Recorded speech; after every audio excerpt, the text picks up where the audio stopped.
Hello, my name is Lindsay Shuck. Thank you for joining today's Family Office Network's webinar series featuring Timberland Partners. Before we jump into today's presentation, I would like to take a minute to introduce our speaker, Sam Eaton. Sam serves as the Director of Investor Relations for Timberland Partners.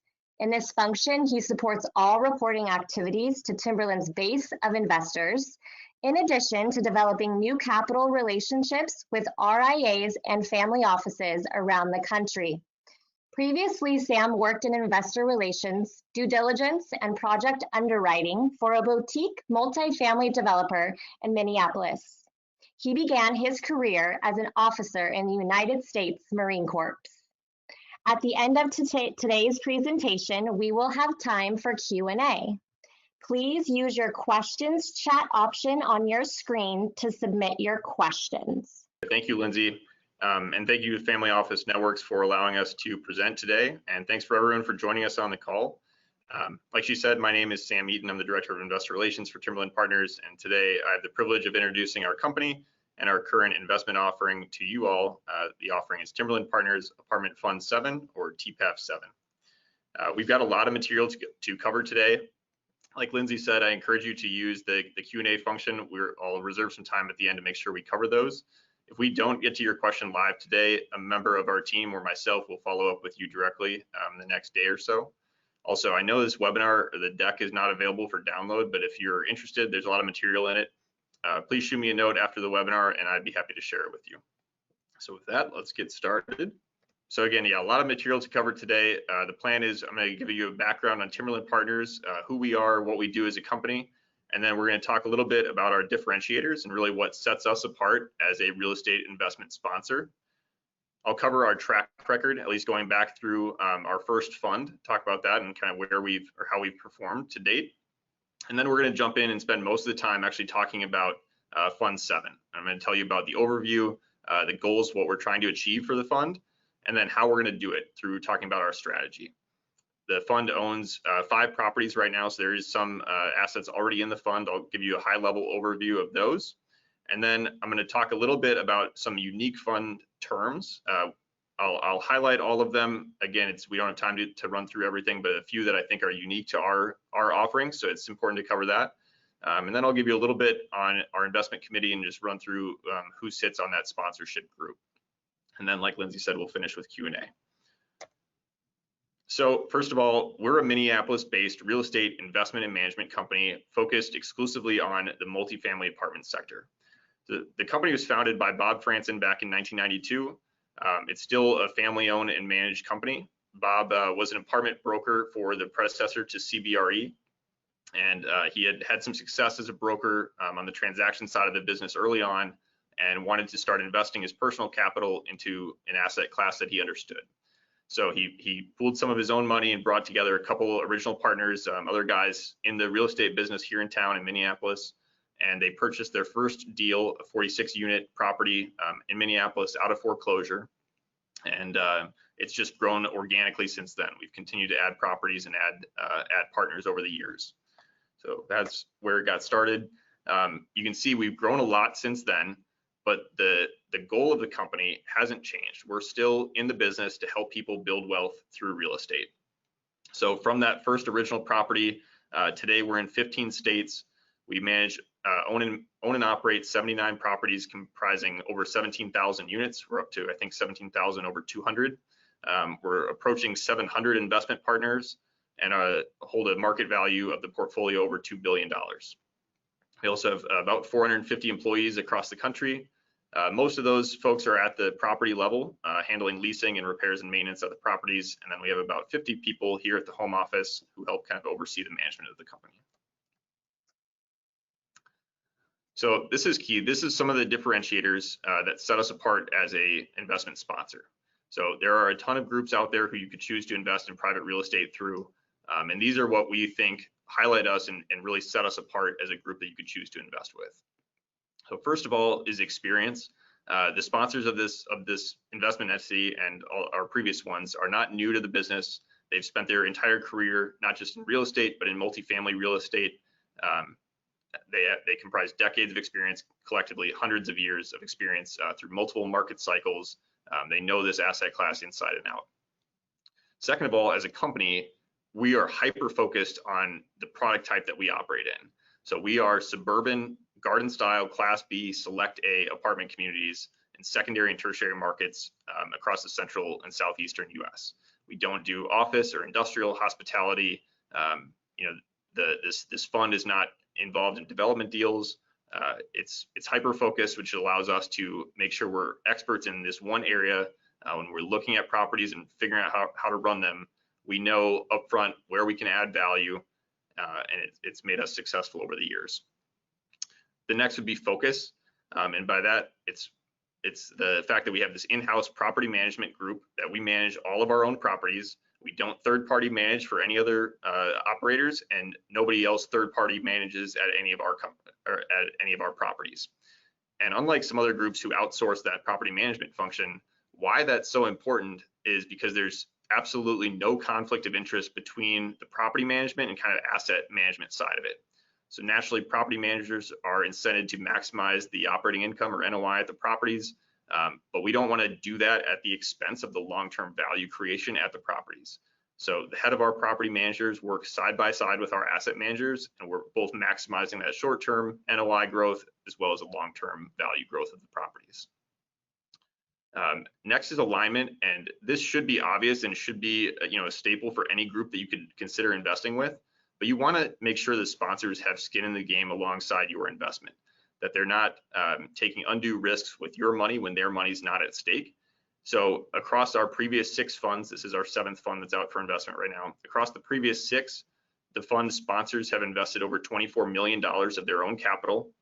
And in this fund, they're committing 10% of the total equity raise up to $10 million.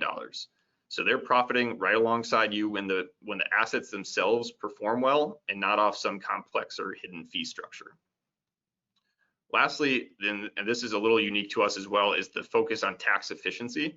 So real estate inherently is a tax efficient or can be a tax efficient investment vehicle through the use of sheltering that your income or operating income through depreciation and the non-cash financing charges. But on top of that, some of the biggest tax values that real estate offers are the ability to defer or to capitalize on appreciation in the properties and defer capital gains taxes.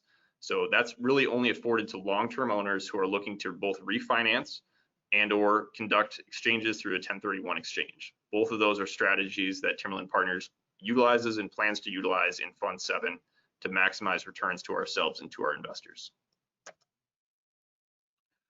So we cover track record with the obvious disclaimer that past performance is never a guarantee of future success, but it's important to look back and kind of see how we've done previously. So before talking about this, I want to point out that Timberland Partners has been syndicating real estate investments for our partners, utilizing the same business model we do today since 1992. And what you'll probably notice is that the first fund, TPAF 1, was fully capitalized in early 2008. So the reason we switched over about 12 years ago was that our pool of investors got large enough such that the required equity on an individual deal was too small to meet the need of our investor base. So the business model hasn't changed. We've just started bringing multiple assets together to allow a bigger group of investors to come in on a single entity. So since then, we've sponsored a new fund basically every other year, year and a half, and grown the size of the fund substantially over that time, starting with about 8.5 or 8.3 million to our latest fund, Fund 6, which is fully capitalized at just over $51 million. The other side of this chart here is the returns. And I break this out to show both the cash on cash return as well as the equity appreciation. And you can take a look at it in the chart, but I'm going to slide over to the next graph. And I think this more gives you a better representation of what that means. And what I hope you take away from this is not that the earlier funds are better performers than our more recent, but rather that they're older funds. All of these are still active today. And that gets back to our long-term investment mindset. But we're generating value for investors both through normal operating distributions at cash on cash return, which we pay out quarterly, as well as equity appreciation, which comes from the asset value growth as well as principal pay down, and that's collectively captured through equity appreciation. So unlike other investment opportunities in real estate that you may go in with a 3 to 5 year turnaround, where almost, if not all of the value is going to come on the sale of an asset, we're breaking that value apart and doing both normal distributions as well as driving equity growth in the assets.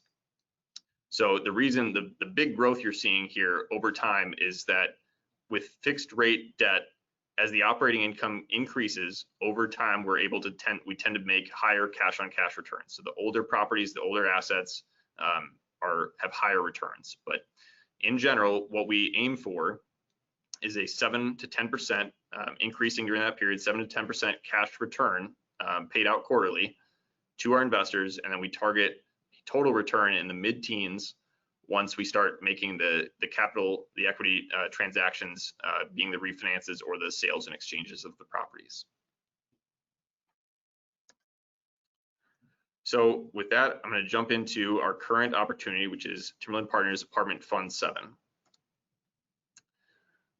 So at a high level, this fund is attempting to raise $100 million in non-institutional equity capital through the issuance of 4,000 preferred interest units. These units are issued at $25,000, and we require a minimum of 2 units in an investment, though there is no max to that. And we're going to use that capital to make direct investments into multifamily real estate assets in these stable and emerging growth markets across the central and southeastern US. As I said earlier, the sponsors are committed to co-investing 10% of the total equity raise up to $10 million. This fund opened for investment back late December 2019, actually right before Christmas. Timing was due to the first properties we were closing, which is in late January, early February. So since opening about 6 months ago, as of this morning, we've raised over $58 million. So a big chunk to go, over 40 million to go to hit our target. But we're holding one capital closing and a second capital closing coming up next week on the 24th of August. We're asking to have funds and all paperwork submitted by the 20th. That's why I say next week. But we expect the fund to be fully capitalized by the end of 2020. So after this capital closing in August, we'll hold 1, if not 2 more capital closings throughout 2020.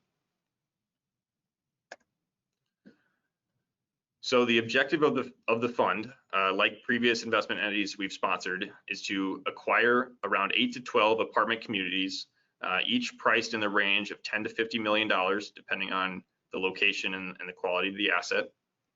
Like I mentioned earlier, the fund currently owns 5, and I'll talk about those in a little bit more detail in a few minutes. And also, as I said, the goal is to provide increasing quarterly cash distributions to our investors in the 7 to 10% range during the hold period, and we're targeting a total net levered IRR in the mid-teens over the life of the fund. Additionally, and unlike other investment vehicles where you may invest in a single entity, part of the benefit is that we're going to diversify the portfolio both geographically across multiple markets, as well as strategically with a blend of cash flow and value add properties. And when we say cash flow versus value add, what we mean is that on the cash flow properties, there's a business proposition for why we were able to acquire it, maybe at a discount. There's a story with the market. There's a story with the seller, perhaps. And essentially, we're just able to capture that property at a good basis, and allows us to essentially start making higher returns off the bat, versus the value add properties, which are, again, have a good business story and are acquired at a discount, but require some sort of turnaround at the property, whether that's a strategic capital improvement or a major change with the management and how the property is being run. But then after that business plan is executed, then you start achieving a little bit higher returns. So the fund is going to have a balance between those 2 strategies. So those were the goals. That's what we're trying to achieve. I want to talk about how we're going to go about doing that. So cover each of these in order. First, we're going to look for properties, like I said, where the value can be enhanced either through renovation and or a stronger management. So some of these value add, traditionally you think of improving the unit interiors, putting hard surface counters in, redoing cabinets, flooring, etc. That's definitely part of it when appropriate at the properties. It can also be exterior renovations, adding resort style pools, cleaning up the exterior. So that's absolutely one way that we can add value when appropriate at the properties, but also just the management piece. So as I mentioned at the beginning, we've managed over 17,000 units across the country now. And that just gives us a real depth of experience and expertise. So when we look at a property, when we're underwriting it prior to acquisition, we know if we'll be able to improve the margins of the property. Can we reduce operating expenses and figure out if we can enhance the revenue at the property? We have best-in-class revenue management systems, and everything's managed through a network of regional offices, and we have expertise and scale within markets. So we're trying to add properties where we already have a presence, and make sure we understand the nuances of those particular markets, and have some scale, some buying power with the vendors we work with.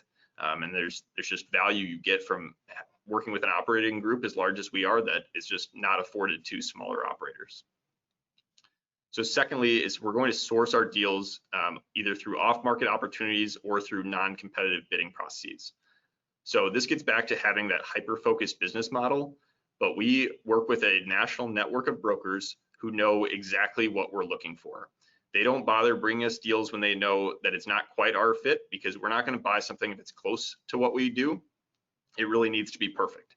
And the second value of that, besides the not wasting time looking at deals that don't match our profile, is that the brokers who know us know that we have a reputation for closing deals under contract, and they know exactly what our profile of product is. So when they work with a seller whose asset fits our product type, they can often convince the seller to avoid going to market, and they'll bring the deal directly to us and gives us a first look, often an opportunity to purchase the property at a discount and not go through the hassle of a full marketing effort. The next strategy is to utilize moderate leverage through long-term fixed rate agency debt. So for most of our properties, the preference is to put 10 to 12 year Fannie Mae or Freddie Mac debt on the properties. This reduces our long-term interest rate risk. It affords us lower interest rates in general than some of the other debt agencies out there, or debt services out there. They're also often assumable loans, which are potentially more attractive to buyers in the future should we go down that route. For shorter term deals, when we're executing a real value add strategy and trying to quickly drive up the operating income before hitting a new stabilization, in those scenarios, we will look to use bank debt when appropriate, and then take out with a agency Fannie or Freddie debt once that new value is created. And next is we're going to manage the business plan for each asset with a long-term perspective. And again, this gets back to having the in-house property management working alongside our asset managers. So we're absolutely maximizing the operating income of the asset, but we're never doing so at compromising the value growth of the asset long-term. So we make decisions on the capital side when new roofs are necessary, kind of the asset preservation side. We're not thinking about how do we quickly and in a short term create some value at the property, but how can we really do that over the longest term? And finally, we're going to be prepared to exchange assets when appropriate through a tax deferred exchange. So our minimum hold for these properties tends to be around 8 to 12 years.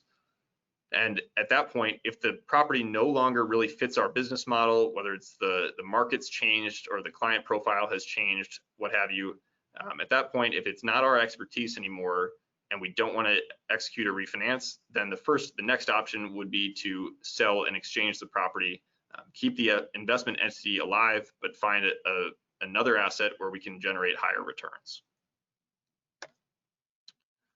So I'm going to go through the current 5 assets that the fund owns right now, but given the time we have today, this is going to stay a little high level. I'll point out that all of this information is available in more detail through our website at timberlandpartnersinvestments.com. You can go to Fund 7, and the private placement memorandum is there, as well as the offering brochure. So significantly more detail. I know this is going to stay a little high level. So the first one here is Meridian at Walnut Creek. This is a newer property and really a compelling acquisition to us because of a couple reasons. And the first is the high growth and overlooked market that is Northwest Arkansas, or the Rogers area in Northwest Arkansas. So this is supposed to be one of the fastest growing submarkets in the country over the next 5 years. Walmart just made a huge new investment in the area. In addition to that, this is a very unique, high quality product within that subgroup. So what's really unique about this one is this big house style. Each unit has a attached garage. They're fully amenitized or highly amenitized, definitely Class A property, very unique within the subset. So we're really excited about this area long term. And you can see since acquisition, and all of these have been acquired, by the way, since February or more recently, already generating over a 7% cash on cash return. And again, obviously that's operating through a pandemic. Second one, this is Meadow Ridge Apartments in St. Peters, Missouri. Newer property, 2018-19. And what was really interesting about this property is that it was purchased directly from a developer. And again, one of these that was sourced off market. So the developer here was not a management company, no expertise in that area. And so their goal was to just get this thing fully occupied and then flip out of it. So they rented it up, but did so at what we believe is a discount to what true market level is. So we were able to source this, collect it off market, and we're in the process of raising rents, making sure those are competitive at a real market level. Also, super high visibility, right off a major thoroughfare, very diverse base. And I'll point out that this is the greater St. Louis market. St. Peters is outside St. Louis. This is one of the largest markets that Timberland Partners operates in. We now have 8 properties in the greater St. Louis area, comprising over 2,000 units. So a lot of confidence in this market and some deep expertise there, which I'll get to actually a little bit more shortly. Trails at Cahaba River was the third acquisition for the fund. This was our first acquisition in the Alabama market. More of a traditional value add play, large property here. This is 80s vintage, which is about as old as property as we look at. 400 units. The previous owner had renovated 350 out of those 400. So there's an opportunity for us to dive into those last 50, create or finish the upgrades and make sure this thing is operating at the highest potential income that it can be doing in the market. Additionally, we're going to do some improvements to the exterior here, as well as add a resort style pool, replacing kind of an outdated tennis court area. But also what's really exciting about this property is that it sits on a major thoroughfare that's generated a lot of newer development, who's the properties that are going to have to raise their rents, so we can basically chase those and stay right under them and continue growing the rents here over the long term. Very, again, diverse employment base. Very exciting area out of Birmingham, and we're excited about this property as well. Encore Memorial, this property was built in 2012 outside of the Tulsa market in Bixby, Oklahoma. This was a really great deal for the company because Tulsa in general is a market that's kind of overlooked by institutional buyers, which is part of our business model where we go after secondary and tertiary markets. But so in addition to being this kind of secondary market, the main value here was that it was an opportunity to assume a HUD loan. That's just a more cumbersome process that a lot of buyers will be turned off by, and they just won't go through the hassle. It's something that we have significant experience doing. So the value with a long-term HUD loan is that it amortizes over a 40-year period, but your interest rate is locked over that entire time.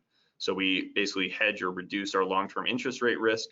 And at the time, we were able to capture or capitalize on the low interest rates that were existing at the time, these all in the last 6 months. So we lock in a very low rate. We're able to do a simultaneous assumption and refinance at the property and bring the principal balance up to the original amount. So great long-term deal for us, newer property, very well amenitized for the area. Again, we think it's going to be a great cash producer long-term for the fund. Most recently, we purchased Synergy at the Meadows. This was actually closed on just a couple of weeks ago on the 31st of July. This was our latest acquisition in the greater St. Louis market, like I mentioned, so our 8th property in the area. Again, we now have over 2,000 units in this market, one that we know extremely well. So the business proposition for this asset was that it was a deal that had fallen out of contract early in the year, placed under contract prior to the pandemic. It was more of a East Coast, I believe, institutional buyer who got spooked and the deal fell out of contract. So the developer who we purchased it directly from had to take a discount by going back to the market And the value for us is taking on the balance of the lease up. So there's the property is just over 25% leased. So we've got a significant lease up to handle, but something we're confident in, very confident for a couple of reasons. One is our knowledge of the market. This is not a new area for us.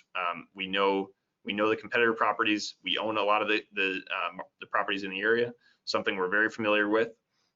In addition, this is a unique asset in that it's anchored by a large retail center, fairly unique. So the residents here can walk out. There's retail within walking distance, Von Maur store, a large grocery store, lots of shopping. It's just a very exciting area. In addition to being a fairly affluent area, it's even further west than St. Peter's, where Meadow Ridge is located, great school districts, and a high growth area as the St. Louis market continues to push west. So we're definitely capitalizing on the demographic trends for the area. And then Capitol Park at 72 West. This deal is under contract, not something we own right now, but we're just 2 weeks out from closing. We plan to close at the end of August on this property. Another very exciting story. This was sourced off market through an existing broker relationship. It's in Huntsville, Alabama. So it'll be our second property in Alabama. This property has the best amenities in the entire submarket. It's very, very attractive product. It does not have granite countertops, so that's maybe an opportunity for us to add some value down the road. But the rents in Huntsville are growing at over 6% a year right now, and everything is essentially fully occupied. Again, Huntsville may be a market that's overlooked by a lot of buyers, but the growth there is incredible. It's on pace to apparently outpace Birmingham in terms of overall population growth in the next couple of years.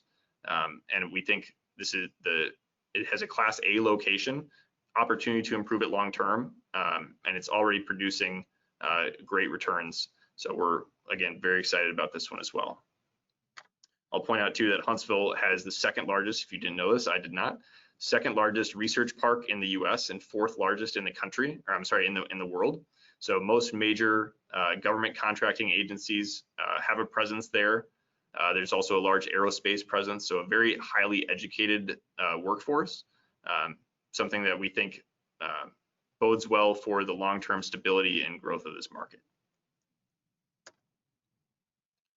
So that was a snapshot of what we own, what we're about to buy, and I think gives you a good picture of the type of properties we're going after. So again, it's all garden style units, walk-ups, 80s vintage or newer. A lot of that tends to be on the newer side that you just saw, but properties in suburban markets, secondary markets where we can add some value. So how do we go about finding these down to actually getting them in the fund?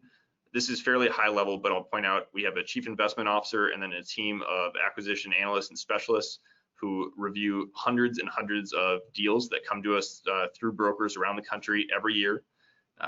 Those that look like they fit our profile, they'll spend some time reviewing, diving in. If they get more attractive, they'll do a full underwriting. And eventually they'll bring around 60 deals to the senior management for review and get another set of eyes on it. And out of those that get brought to the larger management team, only 8 to 12 are ultimately selected by the principals in Fund 7 of the sponsors and brought into the fund. So very highly selective process to go from all of the deals they reviewed to those that are actually placed into the fund. Okay. So like I mentioned earlier, there's a lot of specifics to the terms in our fund.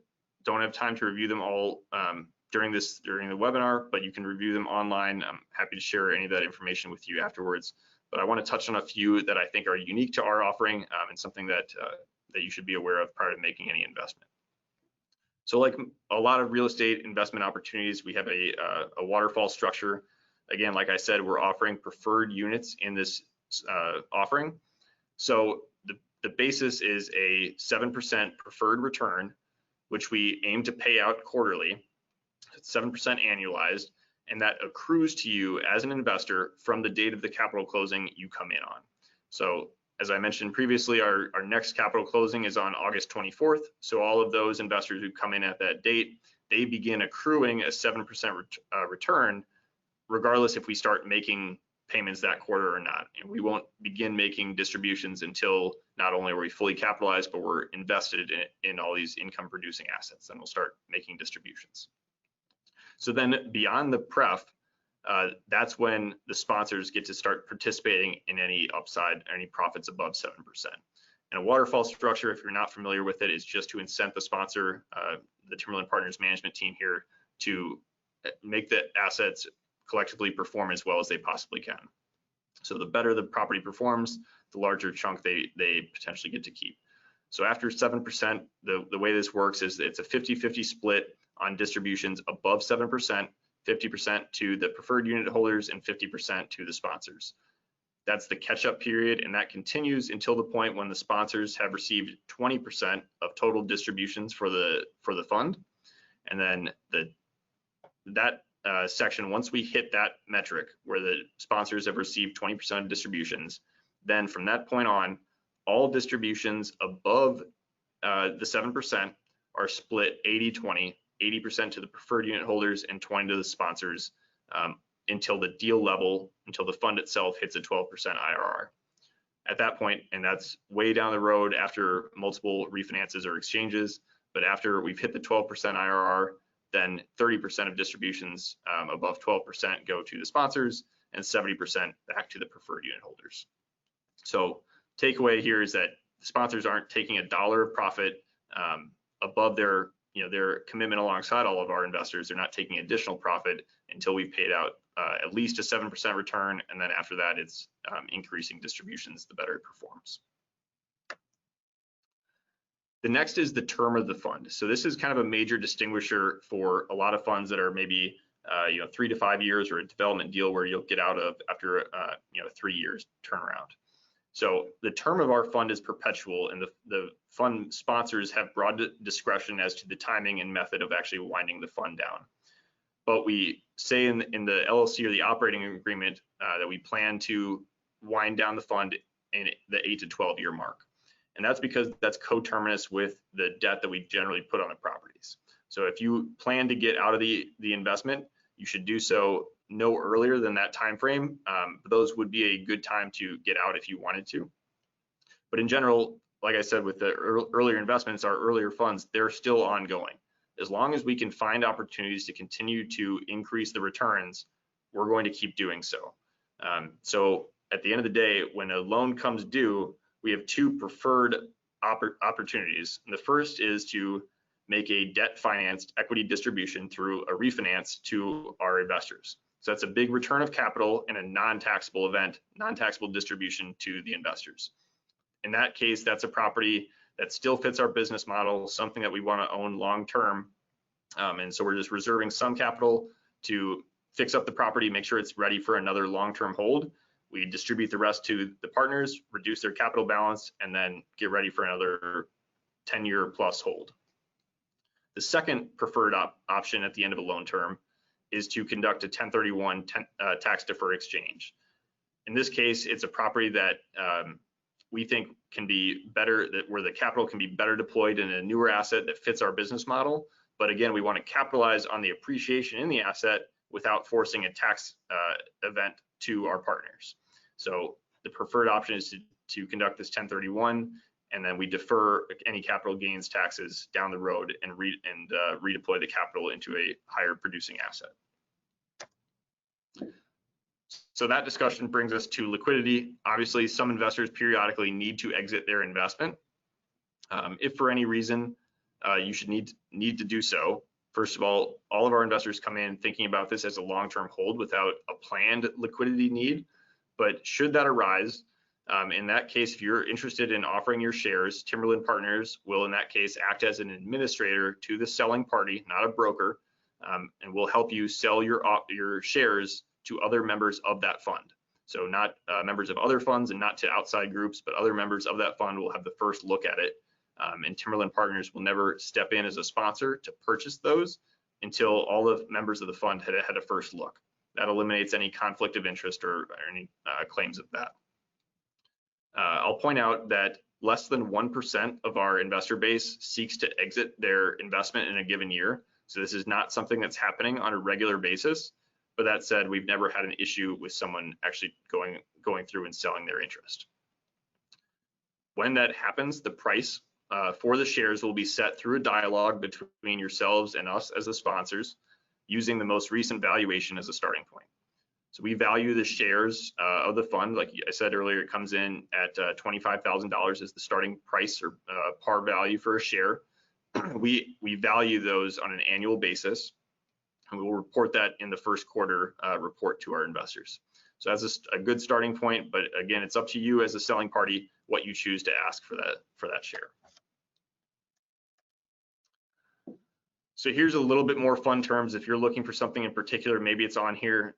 Again, if you have more questions, this information is available in detail online through the operating agreement, the private placement memorandum, and you're of course welcome to get the slide deck from me afterward as well. The only one I really want to point out here is the asset management fee. That's another standard fee collected, helps pay our team here to make sure these properties are run and values maximized. But for that fee, we take 1% of the then unreturned capital balance. So a little nuance there, but over time, as we refinance properties and pay you back your original capital, that reduces your capital balance and thus reduces the asset management fee that we take. So just something a little unique, but something I want to make you aware of. Okay, briefly we'll cover the investment committee here, and then we'll jump into some Q&A at the end. Investment committee, so this is the sponsorship group of Fund 7, the principals of the sponsorship group. First of all is Bob Franson, the founder of the company. He's the largest and he's the managing partner of every sponsorship group, the largest equity holder in every investment that we've ever sponsored. Terry Cook has been around all but the first year of the company, I believe. He's been with us for about 27 years, heads up our asset management, so overseeing the business plan for all properties. John Yanta is a major broker at Cushman & Wakefield here in Minneapolis. He's also been with the company. He was one of those 4 original partners, so he's been in every single investment entity sponsored over the years. Matt Franson is Bob's son. Matt was previously in acquisitions, dispositions at Aimco, which was at the time one of the largest apartment REITs in the country. He's been with us for over 12 years now and serves as our chief investment officer. Bob's daughter, Erin, also involved with the company. She's oversees all of our operations side, extremely involved on the day-to-day running of the properties. She works as our chief operating officer, been here for over 10 years. Previously, she was at Target Corporation here in Minneapolis as well. Greg Ribich, my boss, he's the VP of Investor Relations for Timberland Partners. Been with the company for over 12 years, previously CFO at some other major real estate management companies here in town. Then Charlie Snyder also has been with Timberland Partners, investing with us and advising on new acquisitions for a couple decades. He's a longtime broker for CBRE. And then lastly, Jerry Nelson, another outside advisor outside of Timberland Partners. He's been with us for a number of years, Harvard MBA. He's a 25% owner, the founding member of Stratford Capital, a group we've done some JV deals with in the past, but also brings some long-term expertise to multifamily management. So great to have all those folks advising on new acquisitions and making sure we're maximizing the value created within the fund. So before we jump into Q&A, I'll point out here where you can find us, learn a little bit more about what we do. A lot more information available, obviously, on these sites. Please visit our website at timberlandpartnersinvestments.com. Again, you can find the private placement memorandum, the offering brochure, and all the details on the newest acquisitions, which was Synergy and Capital Park. Those are available in Supplement 1 to the PPM. It's new information, but all that's available there. Otherwise, you can contact our team. You can contact myself through invest@timberlandpartners.com. If we don't get your question answered today, or you think of one later, we'd love to hear from you and answer any questions on the company or our offering. So I think we're doing pretty good on time. Lindsay, I will turn it back to you, and maybe we can take care of some Q&A. Thank you so much, Sam, for the high-level overview of Timberland Partners. Again, we are encouraging all of your questions so Sam can answer them today, using your questions chat option on your screen to send those over. So first question we have, with COVID reportedly spurring action on single family homes, any views on apartments and continued robustness for rentals? Yeah, great question. Something we were concerned about, and I've got a couple thoughts on that. First of all, we were concerned, obviously, like everybody else in the real estate business, when the pandemic hit. And so across our portfolio, we paused distributions in Q1 this year in anticipation of lost rent growth or increased delinquencies going forward, and we just suspended distributions. Turned out we had the best financial quarter in the company's history in Q1, and in Q2 we resumed normal operations. I think in general people pay their rent before anything else. I know the unemployment benefits that the government has sponsored has helped carry that. But we're under 2% delinquency on rent as of the 11th of August, a couple of days ago when we last ran it. So we're still collecting. The asset class, I think in the middle part of the country performs well, suburban markets perform well, and multifamily, people just still pay rent before other expenses in their life. You mentioned the single family home interest. I know that new starts picked up in June at a higher rate than I think the previous 4 years. People are interested in more space. I get it. I think there is going to be some continued demand for single family homes. I don't think that means at all the elimination of interest in multifamily properties. Construction costs are still at an all-time high. We're facing potentially a prolonged recession. Huge numbers of unemployed people. Not everybody's going to be able to afford a new home right now, whether it's new construction or buying existing. But I think just increased demand in the suburbs and these secondary markets where it's just cheaper to live as people work more remotely. That was a trend that was starting prior to COVID. COVID's just accelerated that. So that would be my answer for that. If that's not sufficient, please follow up with me and we'll get you a better answer. Thank you, Sam. Next question. What is the entry point to invest in the fund? Entry point is $50,000. So that's 2 shares, each one issued at $25,000. So come in at 50. Also, I'll follow up, sorry, Lindsay, before you jump to another one. In the first closing, we had over 261 investors come in. About 50 of those, give or take, were new investors. Most of them were returning. The average investment size was about $110,000. So over that entire group, which means a lot of people still coming in at the 50 to 100 mark. But we, of course, have a lot of long-term folks, a lot of family offices who are investing more like the $1 million to $2.5 million mark. So just to give you a picture of where our investors fall out, that's a pretty good picture. Thank you so much. Next question from David Diamond.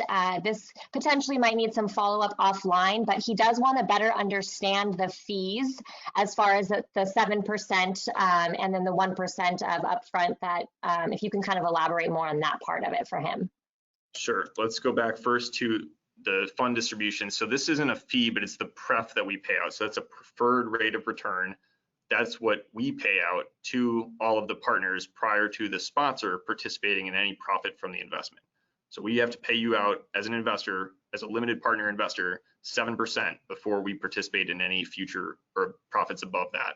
So then, without going through the waterfall again, I don't think that was your question, but the sponsor gets to get a promote when the property performs above and we make distributions above 7%. So if that's not what we were talking about, I'm happy to talk about that offline as well. The other fees, the big ones that are honestly completely standard for the industry are a 1% acquisition fee. So that covers the salary of our acquisition staff. The asset management fee, again, is paid on the 1% capital balance. So these are ongoing fees. But like I said, we do reduce the capital balance over time, but those pay the fees or the salaries of our asset managers who take care of the business plans for the properties. The construction management fee there at the bottom, that is not an ongoing fee. That's a one-time cost. If and when we choose to do a renovation at a property, that's paying the staff of our folks who run that project and oversee that. Lastly, a big one there, but also standard for the industry, 5%, that's paid to Timberland Partners, Inc. That's our property management arm. So that's pays our staff who runs all these properties, who leases them and does all the repairs and maintenance. The final one is the disposition fee. But again, we more often than not choose to refinance properties rather than selling them. But when there is a disposition, we charge 2%, which covers all the closing costs and broker fees in that sense. Thank you. And I think just following up on that, his last kind of wanting to make sure he understands is that they get the preferred 7%, and then over 7%, you take 20%. It changes over time the better it performs. But yes, investors get 7% first before any other split with the sponsorship group. The sponsors don't get a dollar. Obviously, they are investing a lot of their personal capital alongside all of our investors first. So they're in for $10 million. That counts. They get 7% on their 10 million. But I'm saying they don't get a promote or additional payments until we pay out a minimum of that 7%. Then above that, there's a catch-up period where the sponsors get 50% of every dollar above the 7 until the point they hit 20% of total distributions. That takes a few years, and then basically at that point, we pay out the 7, and then every dollar above 7, so say it was 9%, basically 1 additional percent would go to the sponsor, and 1% would go to the preferred unit holders until 20% of all distributions go to the sponsor. That's when it continues at the 80-20. But that, again, is only the portion above 7. That's not all distributions. That's only above 7. Thank you, Sam. And again, David, Sam would be more than happy to talk offline in greater detail with you regarding. Moving on to the next question. When people sell their units in the past funds, what has been the value in terms of the money on unit price, a rough estimate? Sure. Good question. And it's higher for the older. Let me go back to an earlier slide for that. The earlier funds have a higher equity value of the share than our more recent ones. So you can see here that the middle green bar for each fund represents the growth in equity value. So that's an annual basis. That's showing annually on average what the equity value increase, the share value looks like at the end of the day for the fund member, for the preferred unit holder. So the current value for a fund 1 share is over $50,000. It was issued at 25. Today it's over 50. Fund 2, I believe, is about 48,000. Fund 3, top of my head, is high 30s, kind of, and so on. So the longer they go, we're driving the operating income and increasing the value of the property. That increases the equity appreciation, but also once the loans start amortizing, we're paying down the principal balance. That also increases the equity in the deals. So over time, that's where that value is coming from. Great, thank you. Next question. If you can kind of give us an overview on what happens if the fund does not reach the 100 million. Yeah, also a great question. This is our largest target fund to date. Prices are just a little bit higher, but like I said, this is not a new business strategy. Fund 6 also has, I think, 10 properties, so right in the ballpark of what we're targeting right now, and that was over $50 million. If we don't hit the 100 million, we have broad discretion for when to close the fund, and we could close it now after this next closing and take these last 2 properties down, and then that would be it for the fund. We have the discretion to do so, or the opportunity to do so, but we're confident that we're going to continue to raise capital. There's still interest for this product type, the markets that we're in, and our business model, and we think that by the end of the year we'll be fully capitalized. But if that's not the case, if we close it at say 80,000, that's fine. If we get up to 110,000, that's fine too. But I think at that point we'd like to cap it.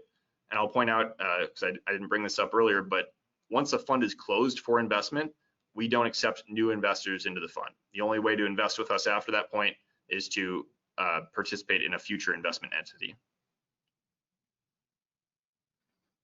Great, thank you. How many funds are currently in the final stage of the waterfall distribution? Only the first fund, Fund 1, is in the 70-30 split.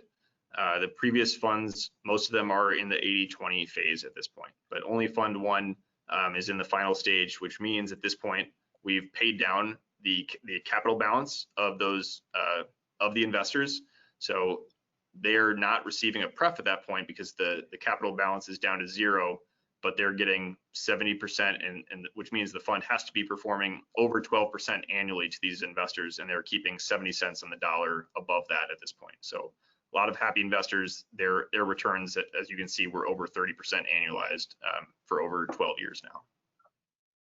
Okay, great, thank you. I think this is an important question. If you can kind of give us a little bit of detail on what the communication looks like when someone invests into the fund between the investor and Timberland Partners. Sure. A few things. One, our baseline communication is our quarterly reports that we put out to investors at the end of every fiscal quarter or calendar quarter. So that is a full write-up of an overview of the fund's performance, as well as a kind of snapshot at a property level, what the operating income, what the EGI growth was, what the expense was, how that changed year over year. So we'll show you that. We'll tell you the latest business plan. If there's anything to highlight at a property, that'll all be explained. And then there's a roll-up of operating statement, an income statement, and then a fund level balance sheet as well. So you get a good picture of where we stand financially. Beyond that, if there's any notable events that are happening within the fund in between the quarters, so say a sale of a property or a major refinance, we'll of course report that. Usually you would be getting a large distribution during that period too, so there's a letter to accompany that explaining why and what we're doing. And then I'll also note that we're transitioning onto a new state-of-the-art investor portal. We have a portal right now, but it's more of a document repository, a place for us to share documents back and forth. But this new one is with Juniper Square. If you've heard of them, it'll resemble more of like a 401k or your IRA dashboard, where you can see a very interactive performance picture of your investments. Very interactive, where you can deep dive into the properties that the fund owns, things that you're a part of. So it should be a very exciting update for our investors going forward. That should get rolled out in the next quarter. Great, thank you so much, Sam. Again, it doesn't seem to be any other questions at this time, but if you had any other, we will take a few more minutes here to see if you'd like to submit them over. Sam, is there anything that you would like to close with before we sign off for the day? I don't think so. It's been a pleasure to share this opportunity with everybody. Please do contact us.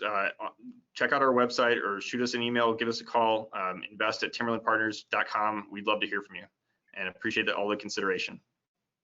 Thank you. And again, we want to thank you, Sam, for joining us today and giving us that high-level overview of Timberland Partners.